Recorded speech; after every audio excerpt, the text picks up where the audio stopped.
नगरमध्ये पहिल्यांदाच 1000 रुपयाला 11 शर्ट. कारण नगरमधल्या या शॉपमध्ये चालू आहे सगळ्यात मोठी ऑफर.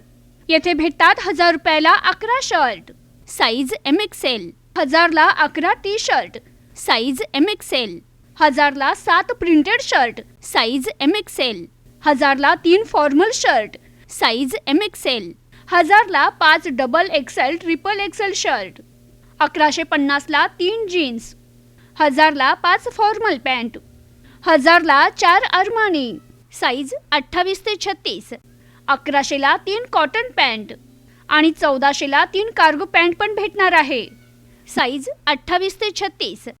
आजच व्हिजिट करा ओम बन्ना मेन्सवेअर, माळीवाडा बस स्टँड समोर, अहिल्यानगर.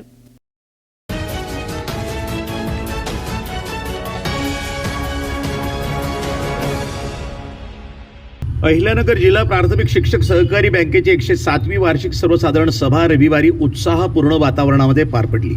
यंदा बँकेच्या चेअरमनपदी महिला प्रतिनिधी असल्यानं महिला सभासदांची लक्षणीय उपस्थिती ही विशेष आकर्षण ठरली. सभासदांनी मोठ्या संख्येनं उपस्थित राहून सभेला उत्स्फूर्त प्रतिसाद दिला. सकाळी 11 वाजता बँकेच्या अध्यक्षा सरस्वती घुले यांच्या अध्यक्षतेखाली सभेला प्रारंभ झाला. संचालक कल्याण लवांडे यांनी उपस्थितांचं स्वागत केलं तर उपाध्यक्ष शिवाजी कराड यांनी श्रद्धांजली ठरावाचं वाचन केलं. अध्यक्ष सरस्वती घुले यांनी प्रास्ताविकातून बँकेच्या प्रगतीचा आढावा घेत आगामी योजनांची माहिती दिली. सभेमध्ये शिक्षक आणि सभासदांच्या हिताचे अनेक महत्त्वपूर्ण निर्णय एकमतानं मंजूर करण्यात आले. जामीन कर्ज क्रमांक 1 चा व्याजदर 8.25% करण्यात आला. तसंच शैक्षणिक, वाहन आणि गृह कर्जावरील व्याजदर 60% करण्याचा महत्त्वपूर्ण निर्णय घेण्यात आला. DSPS धारक शिक्षकांसाठी DCPS धारक शिक्षकांसाठी कुटुंब आधार योजनेअंतर्गत संरक्षण रक्कम 15 लाखावरून 21 लाख रुपये करण्यात आली. तसंच भादव पाटील आणि आचार्य दोंदे पारितोषिकांच्या रकमेमध्ये दुप्पट वाढ करण्याचा निर्णय घेण्यात आला. सभासदांच्या कर्ज मर्यादेमध्ये 5 लाख रुपयांची वाढ करण्यात आली. संतोष दुसुंगे यांनी शेड्यूल्ड बँकेसंदर्भातील विषय सभासदांच्या मागणीनुसार स्थगित करण्याचा प्रस्ताव मांडला. या प्रस्तावाला सुरेश निवडुंगे यांनी अनुमोदन दिलं. विषय दिवाळीनंतर विशेष सभा घेऊन सविस्तर चर्चेसाठी स्थगित करण्यात आला. यावेळी विविध सभासदांनी बँकेच्या प्रगतीबाबत सूचना आणि मतं मांडली. सभासदांच्या सूचनांचं संचालक मंडळानं सकारात्मक स्वागत केलं. महिला सभासदांनीही उत्स्फूर्त सहभाग नोंदवत बँकेच्या कामकाजाबद्दल समाधान व्यक्त केलं.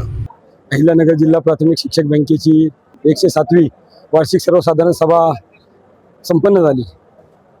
जवळपास जिल्हाभरातून या ठिकाणी 3 ते 4 हजार आमचे शिक्षक सभासद उपस्थित होते.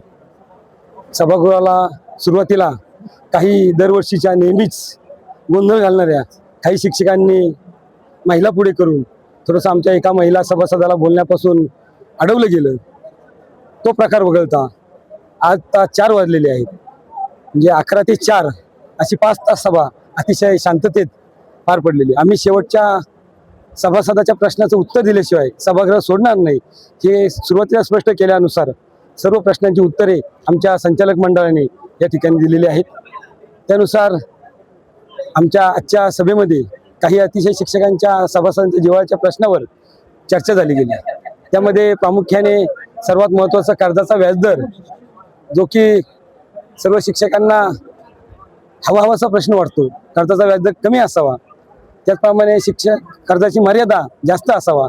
त्याच पद्धतीने आज आमच्या सभागृहाने सुचवल्याप्रमाणे शिक्षकांच्या कर्जावरील व्याजदर, वाहन तारण कर्ज असेल, गृह तारण कर्ज असेल, त्याचप्रमाणे शैक्षणिक कर्ज, या तीनही कर्जावरील व्याजदर आज 7% जाहीरनाम्यात आश्वासन दिल्याप्रमाणे आज या संचालक मंडळाने केलेलं आहे. त्यामुळे जिल्ह्यातील तमाम शिक्षक सभासदांच्या वतीनं मी आमच्या या संचालक मंडळ चेअरमन सरस्वतीताई घुले असतील, व्हाईस चेअरमन शिवाजीराव कराड आणि सर्व संचालक मंडळाचं मी सभासदांच्या वतीने आभार मानतो. त्याच पद्धतीने जो जामीन कर्जाचा व्याजदर जो 8.40 होता, महाराष्ट्रात कुठल्याही पगारदार नोकऱ्याच्या संस्थेचा व्याजदर इतका कमी नाही, तो या अहिल्यानगर शिक्षक बँकेचा आहे.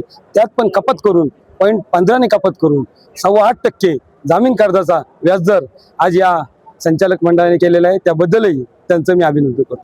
उपोषण, आता मला एक सांगा, ही जी सभा आहे ती सभा सहकारामध्ये सर्वोच्च असते. या सभेला फार महत्त्व असतं आणि या सभेमध्ये जो काही निर्णय होईल त्या निर्णयानुसार वर्षभराचे कार्यक्रम घ्यायचे असतात. नोकर भरती आम्ही केली नाहीच. त्यांचं म्हणणं आहे का तुम्ही नोकर भरती करा.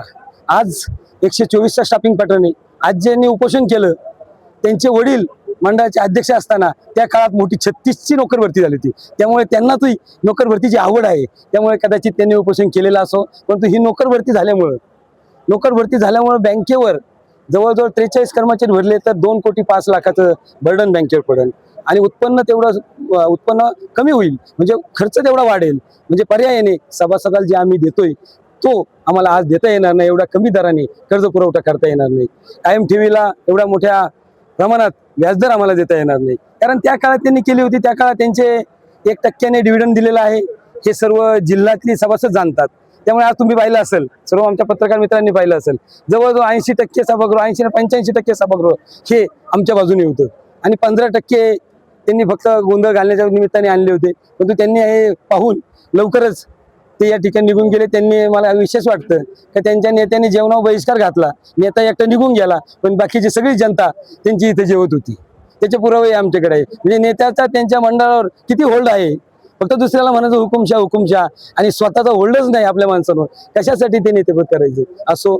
आज आमच्या या संचालक मंडळाने अतिशय चांगल्या प्रकारे निर्णय घेऊन जे आम्ही सभासदांच्या पाल्याला पारितोषिक दोंदे पाटील नावाचे पारितोषिक आणि त्याचप्रमाणे भादा पाटील गुरुजी पारितोषिक योजना, त्यामध्ये पाल्याला कुठं वेगवेगळ्या परीक्षेमध्ये स्पर्धा परीक्षामध्ये जर त्यांचा नंबर आला तर त्यांना आम्ही विशेष पुरस्काराने सन्मानित करत असतो. काही फुलाची पाकळी म्हणून काही रक्कम देत असतो. त्यामध्ये पण आज सभासदांच्या मागणीनुसार आज त्यामध्ये दुपटीने वाढ केलेली आहे. निश्चितपणे हे सर्व निर्णय हे सभासदांच्या फायद्याचेच आहे. DCPS बांधवांसाठी पण 15 लाखाहून 21 लाखाची मदत त्या ठिकाणी केलेली आहे. प्रतिनिधी मोहसिन शेख, न्यूज टुडे 24, अहिल्यानगर.